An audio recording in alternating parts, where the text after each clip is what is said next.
What does the music industry have in common with the murky world of luxury Swiss watches? On the face of it, not a lot. One would seem to be defined by a crazy rush to the lowest common denominator, and the other looks like a classic case of artificial scarcity in a luxury goods market. But actually, the true picture is a bit more complicated than that. And intriguingly, the two global markets are almost exactly the same size. So what's going on here? Let's take a closer look.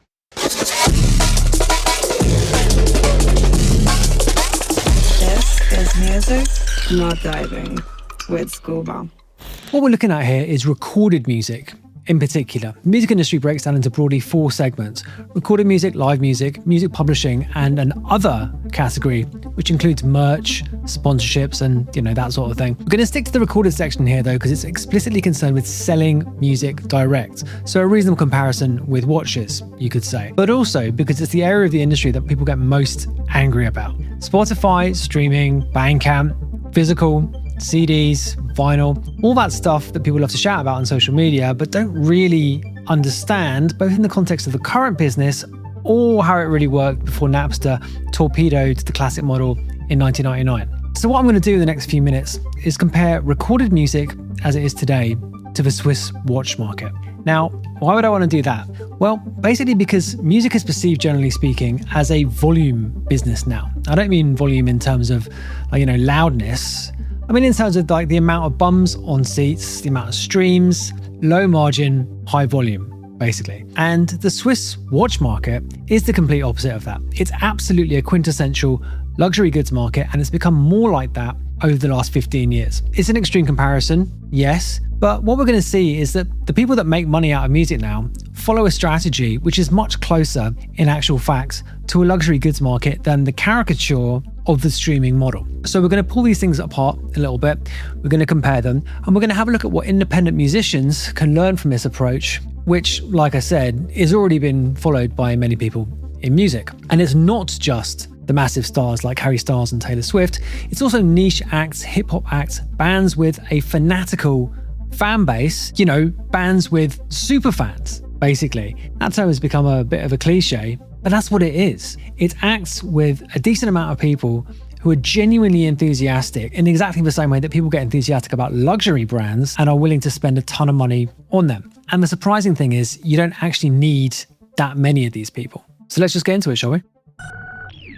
The reason this comparison came into my mind in the first place was from looking at the annual Morgan Stanley Swiss watch industry report and realizing that the overall size of that market is basically the same as the size of recorded music now. So in 2025, recorded music did $32.3 billion in revenue, that is, and the Swiss watch market did 32.9 billion. So these two things are basically the same size, but the way they get to that figure is different. So how many watches were sold? How many tracks were sold? How much actual streams? How does this change over time?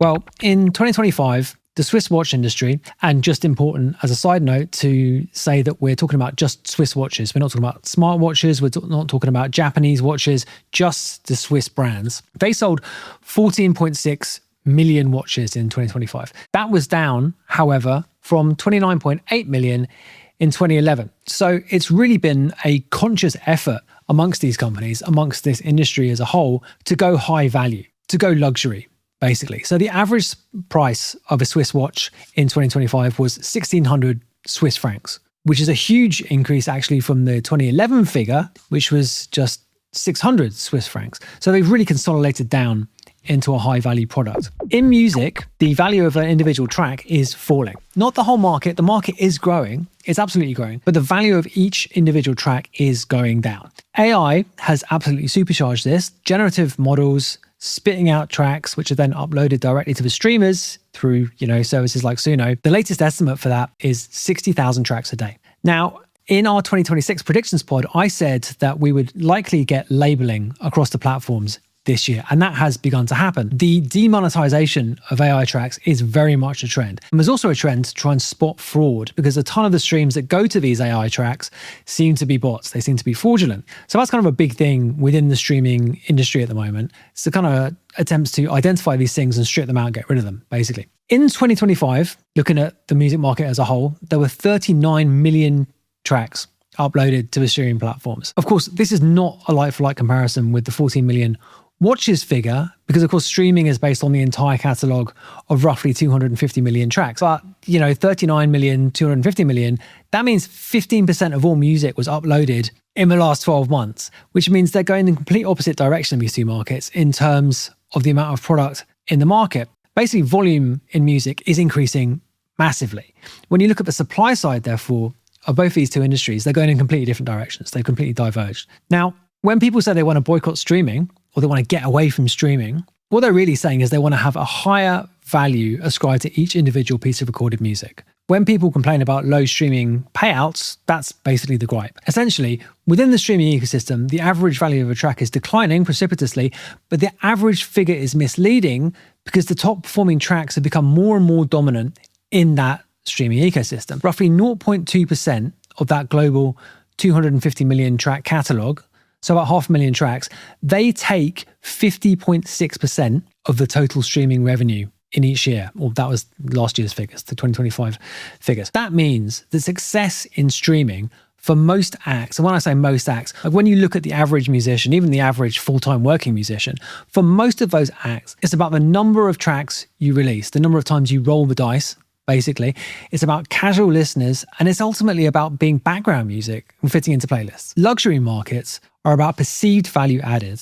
They're about supposedly discerning consumers, and they're about high status products. When you look at the top level of musicians, and not necessarily the top in terms of the biggest stars, I mean, the best performing businesses, if you look at each musician as a little business, these people are all performing well against the metrics that you would expect in a kind of luxury market. And streaming is a relatively small part of those businesses, even for the biggest streamers.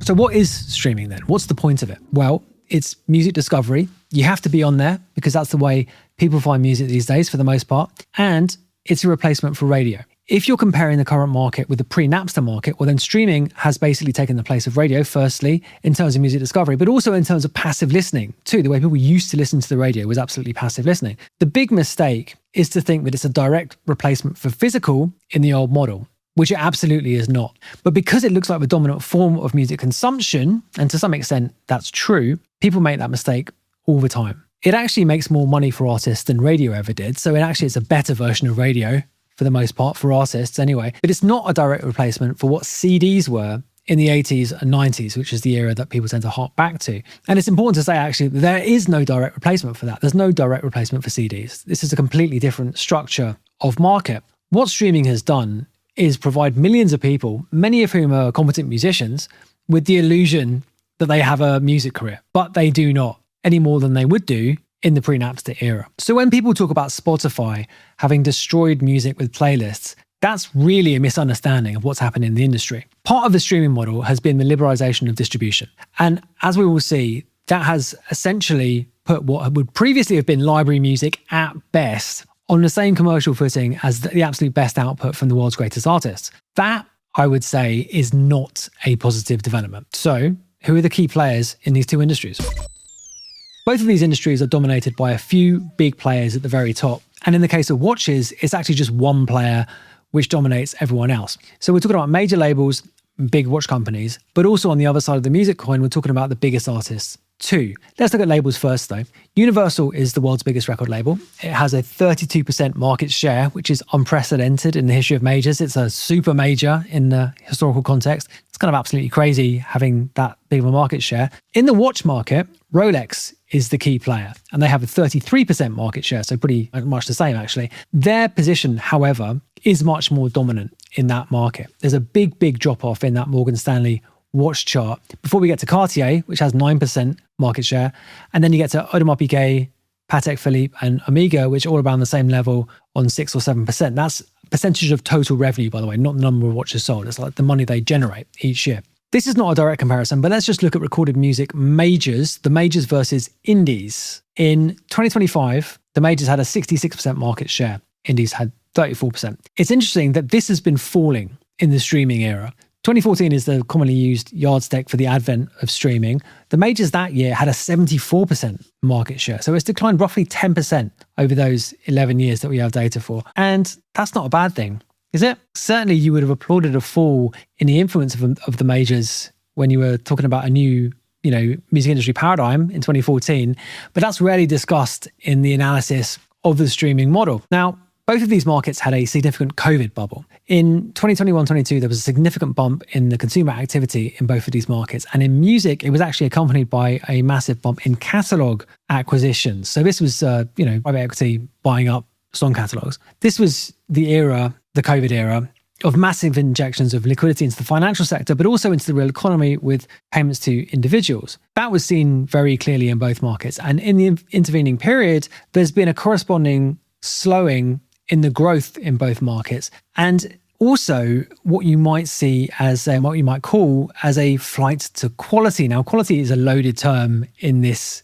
context, but a flight to recognizable brands, you might say. So Rolex on the one hand, and on the music side, an increased revenue share going to the top acts in terms of fame, but also the smaller acts who are able to leverage their super fans the most. So the highest value performers basically have benefited in the last couple of years. So calling that quality, like I said, is a bit loaded, but it's interesting that both markets have experienced a similar sort of thing. So a big rush to volume in a period where there was just a lot of money washing around in the system, and then a resolution into what I suppose you might call a lower risk sector, if you want to look at it in financial terms, a big speculative bubble in both sectors, and then a consolidation down into the most recognizable and the best performing areas. So what is the path, if it exists, for recorded music recovering some of its lost status and lost value? What would this look like? Well, luxury products stimulate demand through a reduction of supply. Is this possible in recorded music? Well, the big acts and the acts that perform well with their fans, as we've said, actually do this. And we'll get into a bit more detail in the next section, but it's important to say that this is not possible at scale across passive listeners. The top 20% of fans are the super fans. That's roughly how it breaks down. That's how it's seen. And it's their behavior which is driving this revenue, both for the most famous acts and, like I said, the smaller acts which have a fanatical fan base. It doesn't work with the other 80%. Not at scale, not with passive listeners. And most of that 80%, as we've described, can be called passive listeners pretty reasonably, I think. When people complain about the streaming model, they often say, buy CDs, buy CDs. But we know this doesn't work at scale because there's 15 years of data for it. As we've discussed before on the podcast, between 1999 and 2014, we were exposed to the evils, and I think it's fair to say evils, of the download model, as well as large-scale piracy, which is part of that download model. I mean, who knew that's what was going to happen? It did happen. The value of music and value of recorded music went down every year in that period. What streaming did was give the industry the ability to monetize those 80% of music fans who are not really fans. They are mostly passive consumers of music who are never going to engage more than that. And we know that for sure because we have those 15 years of data. So really the industry is dependent in exactly the same way that the alcohol and gambling industries are dependent on a tiny number of people who are totally addicted. And in music, those are the people who genuinely love it and are willing to spend tons of their cash on their favorite acts. So let's have a look at how the successful acts actually do this in a bit more detail.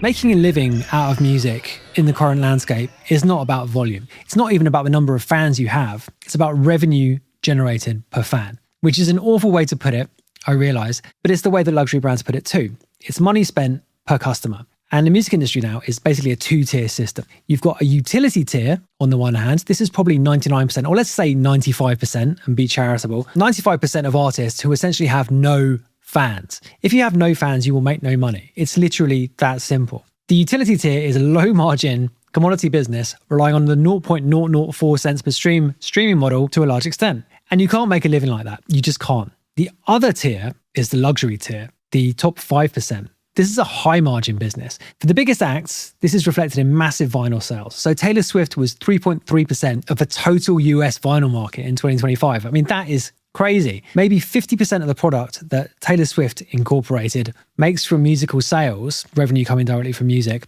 is from physical. That's compared to figures for the whole industry where revenue from physical sales is only 14%. So they're massively outperforming the market there. Harry Styles, the other week, with his new album, sold 60,000 copies on vinyl in the UK alone. That is also crazy. And that's to super fans. That's not the equivalent of someone going out in 1975, picking up a couple of LPs to stick on when they get home. These are 60,000 people who are absolutely obsessed with Harry Styles. They buy the LP, probably on Amazon, and they stick it on the wall. And they're never going to listen to it because they listen to the music on Spotify. That is fans buying a luxury product as a symbol of their commitment to a given brand. In that case, the Harry Styles brand. If you have fans, you can make money. Real fans, I mean, not passive listeners, not those people that get you to 1 million monthly listens on Spotify, people who are actually going to buy physical product with your music on it. Now, of course, the more interesting stuff and the stuff you're probably interested in is how the smaller acts are doing this. D2C is, of course, absolutely crucial here, selling direct to fans. We did a couple of episodes focusing specifically on Bandcamp a while back, and one of them I reposted on the feed not too long ago. Most of the people, I think, probably watching this video are going to be involved or interested in dance music because that's my core competency area. So let's just talk about dance music specifically for a moment. We showed in that Bandcamp episode that the behavior of dance fans gives you a very, very low revenue per fan figure. Now, I speculated in that episode as to why that might be, but the reality is that any genre where there's minimal differentiation in the music and the personalities, well, that's going to result in a low revenue per fan figure. And dance music is absolutely that. Even amongst the biggest DJs, actually, fan engagement is comparatively pretty low. You don't get many super fans. You don't get people dressing up as Carl Cox when they go and see him. You don't get armies of teenage girls following Charlotte de Witte around. There are very few DJs actually who are able to do their own big ticket shows. You do get ridiculously high DJ fees for the top tier of headliners, but the majority of the high value stuff within dance music is linked to club brands. And those club brands position themselves much more than just music brands. It's a lifestyle thing, basically. And generally speaking, the revenue per fan return is low in dance music. So who is able to get a high revenue per fan outside of those massive acts? Well, niche indie stuff can be very high RPF, revenue per fan. Jacob Collier is a good example of this. He does high value physical products, which his fans absolutely lap up. There's a funk and soul band called Wolfpack who absolutely clean up with D2C. And both of those acts absolutely employ a kind of artificial scarcity strategy to get their fans going. And that must get the attention of collectors and flippers too, in exactly the same way that the luxury watch market does. Another example is Pomplamoose, who have a Patreon thing going, which is significant and quite interesting. Now, important to state that one of the members of Pomplamoose is the co-founder and CEO of Patreon. So maybe they have some, insider info or whatever, but they've got an extremely successful model on there based on subscriptions, but also, I think crucially, basing what they do as artists directly on what their fans want. And, they gauge what their fans want by, communicating with them directly through the platform. They've got roughly 6,000 people on there, which, it's not a ton, but it translates through to a pretty decent income, which actually at its peak was substantially higher than the headline figure that you get if you go onto their page now, the public page. So really the trick is to identify what your fans want and give it to them. So if, like Taylor Swift fans, they want vinyl, well, then you give them 15 different versions of the same album, which, by the way, is the oldest trick in the book. And people used to look at that kind of strategy in the most cynical terms. But if you've got fanatical fans, they will buy it. It's just that there's not many acts who have so many fanatical fans. Kevin Kelly, the founding editor of Wired magazine, said all the way back in 2008 that 1,000 true fans is all you need. This is actually the Prince model. Prince in the late 90s, when he got out of his deal with Warner after, that huge battle, he went D2C, which meant far less people listening to his music, but him making far more money than he otherwise would have done. So that's the key metric. It's revenue per listener, revenue per fan. And that absolutely is a luxury market paradigm. That's how the market leader in Swiss watches do it. Rolex sells about 1.2 million watches a year. Now that sounds like a volume business, right? But then you realize that the average price of a Rolex at retail is roughly $10,000. Now that's a pretty good business, I would say. So can listeners pick up any of the slack here? Which is to say, can that 20% be grown in any meaningful way as a proportion? Like I said before, recorded music is growing, but only at the top tier. So the top 20% are spending more and more money on their favorite acts. That's basically what's happening in the music business. The top 20% are becoming more crucial. That 20% is more important to the overall bottom line over time. Any increase in the revenue outside of that superfan section corresponds to new subscribers and rising subscription prices. Important to remind ourselves that we're just talking about recorded music here, but any revenue increase outside of that superfan section depends on more subscribers, because as we know, from the download model data, these people won't be spending any money on music unless it's a streaming subscription. And it also, in the second case, depends on rising subscription prices, because streaming is overall a low margin business. It's tempting to think that profiteering is going on, but the numbers just do not support that. Now, back in the pre-Napster era, pre-99, the CD model absolutely screwed the consumer. It screwed the 80% of listeners who are today's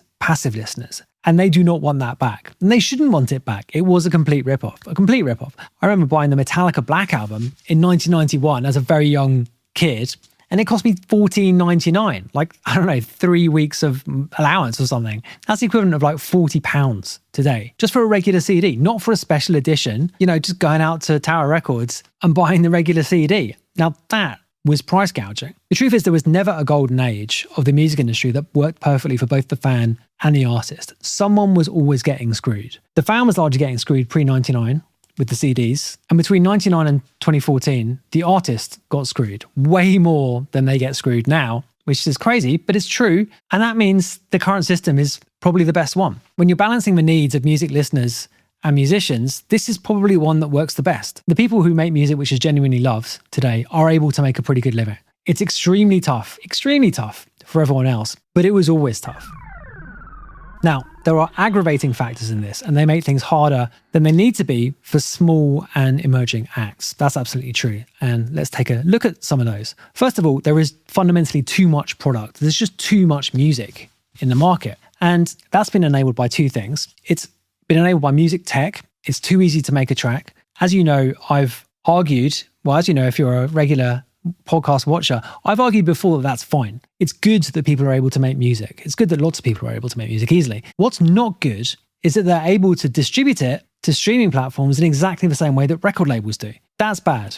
It's been bad. It has, in fact, I would say, massively damaged music as an art form, and it's undermined the ability of musicians who make good work but don't have big audiences to make a living from their art. As we've seen, it is possible, but it's much harder than it should be. There is fundamentally not enough differentiation out there in the market for music between the good and the very good. And that means that the very, very good, on some metrics, accrues more value than it otherwise would. The stuff which grabs people the hardest and the fastest takes more of the overall market than it otherwise would, because it's just too difficult for music fans, for the consumer, to navigate their way through the rest of it to identify more interesting stuff which doesn't immediately grab your attention. One of the things that came up for discussion in our Discord server recently was DJ mixes and their decline in cultural value. This is not directly in our discussion of the recorded music market, but it's a great example of how volume kills value. It's become way too easy to do a technically good DJ mix. When I used to listen to mixes a lot, the technical side of it was always a big part of it because, I'm an old school DJ. I learned to mix on Technics and I'm interested in the technique of DJing. So when someone was able to mix well, that was absolutely a point of differentiation for me, and it got me listening. When the tech made it much easier to mix records together, well, then you had an avalanche of people uploading their pretty good DJ mixes to SoundCloud. And when you have that increase in supply, then the value of each individual unit is going to decline. So each mix is worth less. And the upshot of it is that no one cares about DJ mixes anymore. And that absolutely happened.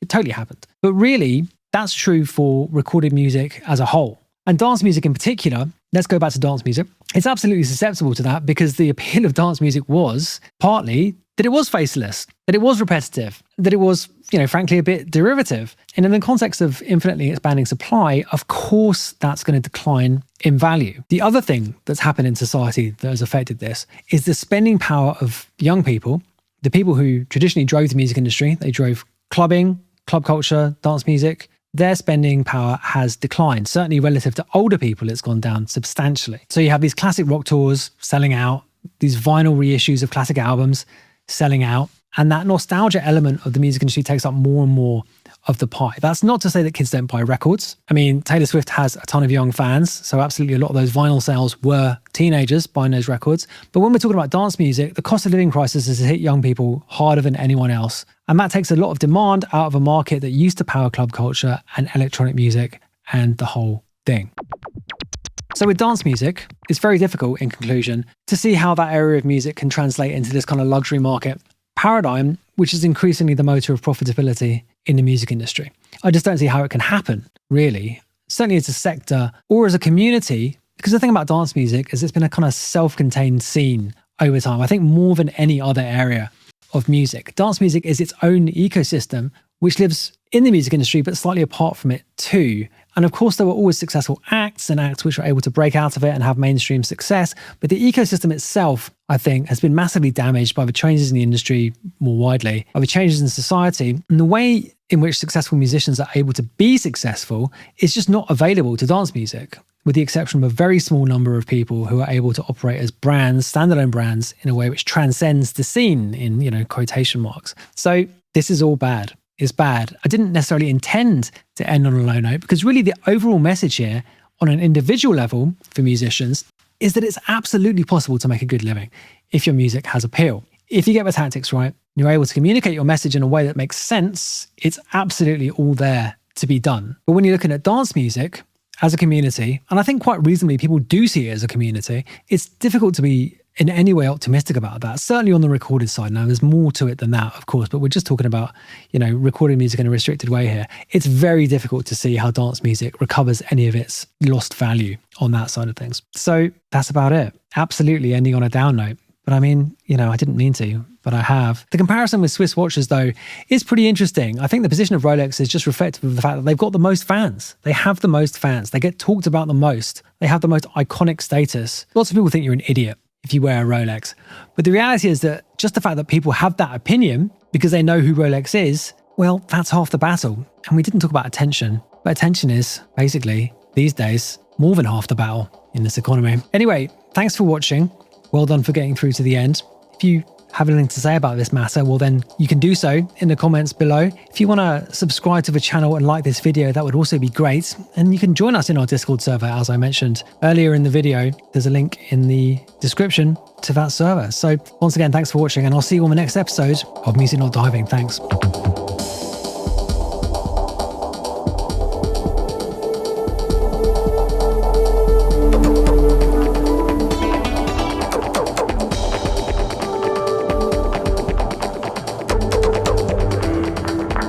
Music Not Diving with Scuba.